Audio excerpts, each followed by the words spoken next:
This video will become a series. Are there any candidates among the new releases to be the best of the best products? You'll find my answers and my developed thoughts after the intro. I am a career woman with so little time for herself, but still with a passion for luxury makeup. Over the time, I overspent on so many subpar products I can't be bothered with. So now I developed a mindset. Only own the best of the best products on the market and just stop buying all the rest.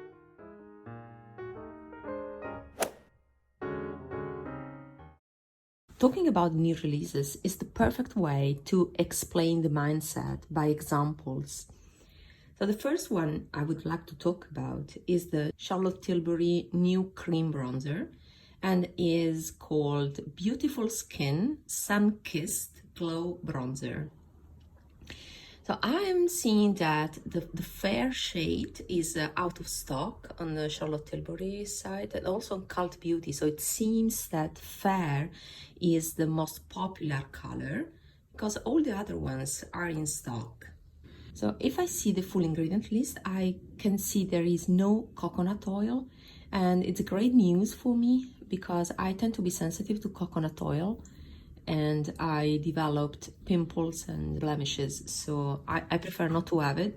And this, I think, is the most interesting formula when it comes to cream bronzers. This is very tempting, but I'll be strong. First of all, I don't need cream bronzers because I tend not to use bronzers at all, so I'm not a bronzer person. But when I use bronzer, I prefer sheer wash of colors that I tend to achieve with powder products. So I prefer bronzers in powder form as long as powders are elegant and undetectable on the skin. Sticking with Charlotte Tilbury, for example, I have these two palettes. So one is the Instant Look of Love in a palette that has bronze bronzer, is called. It's made in Italy. This bronzer here that I will swatch for you. It's very soft, a little bit too warm for me. Orangey looking, but it's fine for summer. This is a nice palette that I purchased because I wanted to have the convenience to have everything in one palette for short trips. Back to the bronzer, it can be sheared out, so I'm perfectly fine with this. But the star of the show is this palette, the Nude Gasm Face Palette, and the peculiarity of this, value of this palette, is the fact that it has the so-called baked gelée or gel to powder formula. And I've seen from other videos that this shade is actually quite close, if not identical, to the new cream bronzer in shade Fair. This is the swatch, and this honestly is the perfect bronzer for me. This is the shade that I really like, and also this formula can be sheared out, so I don't look overdone. So I really love this formula. And there's also this other shade that it's a tad warmer. As you can see, this one is a little bit grayish in tone. This is a reddish one, and this is more orangey, so more traditional kind of bronzer. I'm quite happy with these two. I can stick with these, and I don't need another cream bronzer that usually expires faster than powders. Now the DANESSA MYRICKS Balm. That is another innovative product that caught my attention. I've purchased it, still on its way to me. I also want to tell my European viewers that there's a EU website that ships from Europe. So I found it quite interesting to find finally someone that takes care of us, because shipping from Europe means that we don't have to pay extra taxes on top of the prices. The formula of these balms seems quite innovative. I like that it's a balm, but not that greasy, wet looking effect. I've seen it already applied on other people. As long as you use only teeny tiny quantity, then you can achieve a really nice blurring effect. So I wanted to try myself, and I will update you about that. This product gives me the chance to talk about high-end made in China products. There's something that is coming up recently. So traditionally, luxury or really high-end products are made in Europe. Mid-range are made in US or Canada, and low-priced products are made in China. Things are changing, also because innovative pigments come from China now. So I'm seeing a lot of higher end brands that manufacture now in China. It's fine for me as long as I find something innovative for a purchase. This product was too innovative to pass on.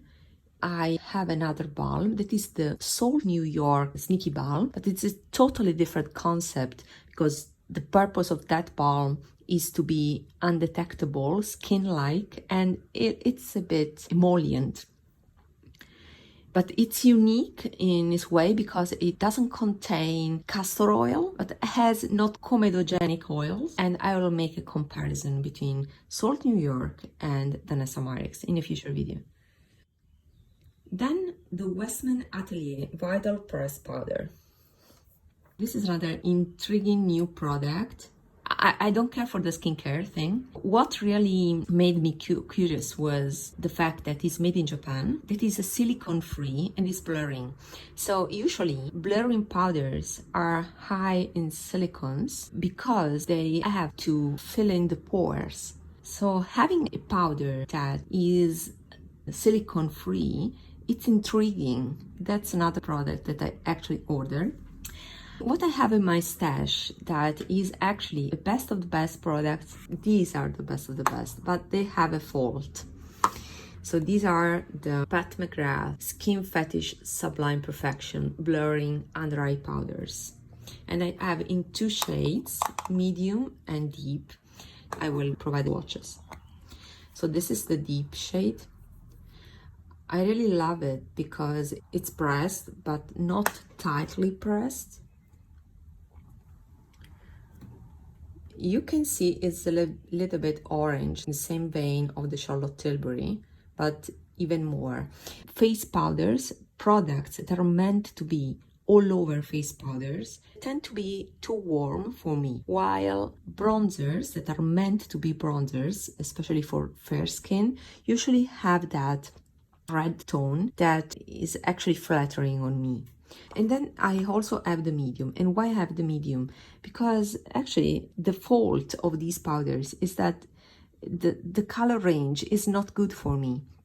There's either white powder that is white, so if you pack it on, you will see the white. So no reason for me to buy it. I wanted a nude color, something that was close to my skin tone, that is neutral. And there are no fair neutral shades because after the white there's a banana powder and then there's the medium powder, so a fair shade is missing, and this medium unfortunately is too dark for me. So either way the formula is excellent, but the colors are off. This powder is the Chantecaille famous Perfect Blur Finishing Powder.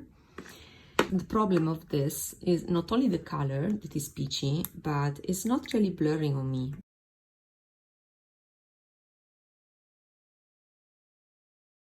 You can really detect it on my skin.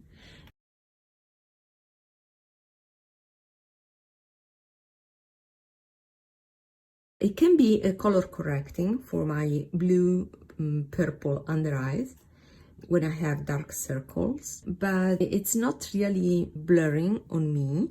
It's a little heavy, and to have that blurring effect you have to press a lot of this powder so it becomes detectable. The Pat McGrath is much lighter. I forgot to swatch the medium shade just for reference. I think it's a nice idea.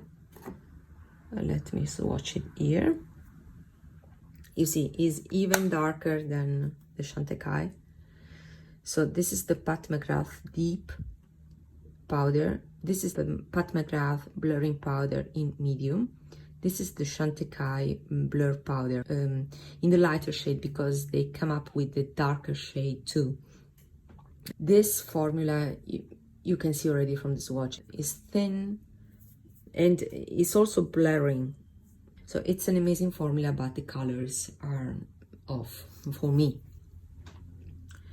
So that's why I'm interested in the WESTMAN Atelier Vital Powder. I picked already 2 shades, the creme shade that should suit my skin tone because it's a light skin-like color, and pink bubble because I'm afraid that cream shade is too yellow and I need to neutralize it with a pink powder. A point I would like to stress is that to have the blurring effect, usually you have to pack the powder, to press the powder and to use a certain amount of it in order to really have that blurring effect. That is my experience, and for that reason I would not recommend a translucent one. Unless you really use a veil of it, you will notice it. And I also noticed that white cast on people that have used it.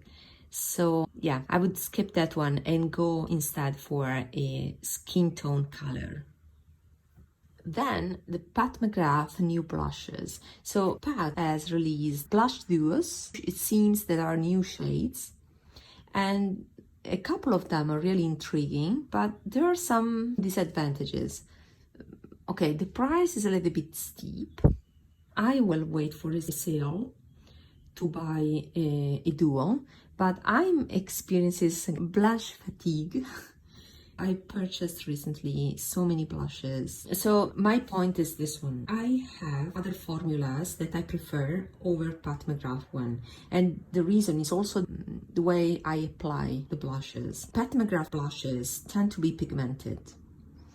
So those blushes are more for those people that put pigment first, a lot of pigment on the cheeks, and then they buffed out the pigment to have that blurring, diffused effect. That is not my choice because I have redness and also sunspots, and I can't buff the products, otherwise I will remove the concealer underneath and the hyperpigmentation and red marks will come up. And for that reason I don't use that technique, but I just put sheer layers of color and I build them up specifically in those areas I need some color. So for that reason, I prefer different type of formulas that are either less pigmented or harder pressed, so that I can pick a really small quantity of pigment. And that is the reason why Pat McGrath formula is not among my favorites. I mean, it is a great formula, but I have formulas that I prefer over the Pat McGrath. So formulas that are the best of the best for me. And those are, for example, Suku, both the pure color blushes and the more recent melting powder blushes, Tom Ford sheer duo, and also the Valentino eye and cheeks. So for me, when something is not the best of the best, I wait, and I may purchase something in the future, but I'll wait for reviews. I don't have the desire to buy. Finally, DRIES Van Noot lipsticks. Those are amazing. I mean, I'm captivated by the packaging and the complexity of texture of the packaging and the color combos. My favorite packaging is the one with the red and green, because the bottom part is like a snake skin. It's amazing. And the green is a complementary color, so it pops up. I really like the packaging, to the point that I considered even to buy the packaging alone. But I have to stay strong and make wise choices, right? I'm waiting for a color that suits me. That's the main point. Among the finishes, I would skip the satin finish because it's nothing unique. There are a lot of very good satin lipsticks, so I don't find reason to buy a common formula. Then there are the sheers and the balms. I would like that sheer nude lipstick. However, I'll show you. I have this Tom Ford lipstick from many years ago, but it's still in perfect condition. Is called the Scandola. I used a lot, and it's a nude sheer lipstick. You see? And it's quite similar to that sheer nude that DRIES van Noten has in range. This is maybe a little bit pinkier, while that nude is yellower.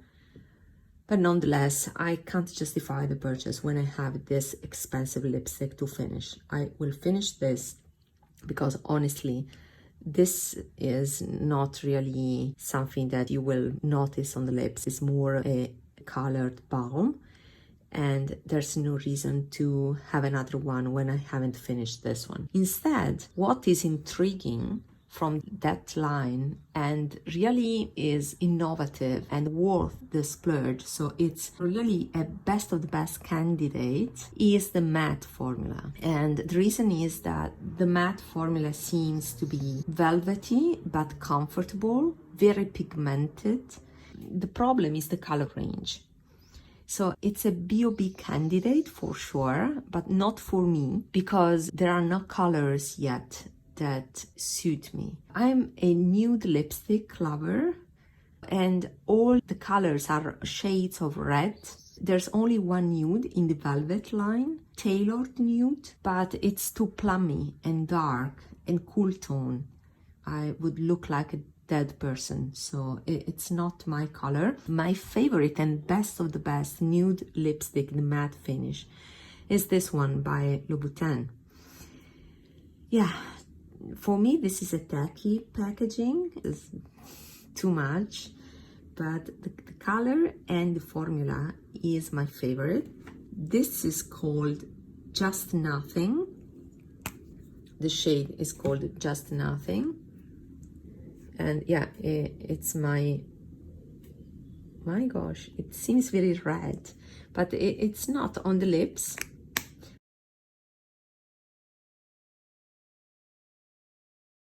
It looks on the lips like this one, but in this velvet, comfortable formula.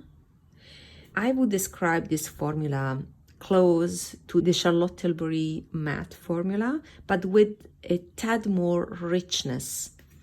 I don't know where it is made. I believe it is made in Italy, but I'm not sure. But this is actually my favorite nude lipstick. And I wanted something like this, desaturated, muted color in the nude line with a little bit of brown.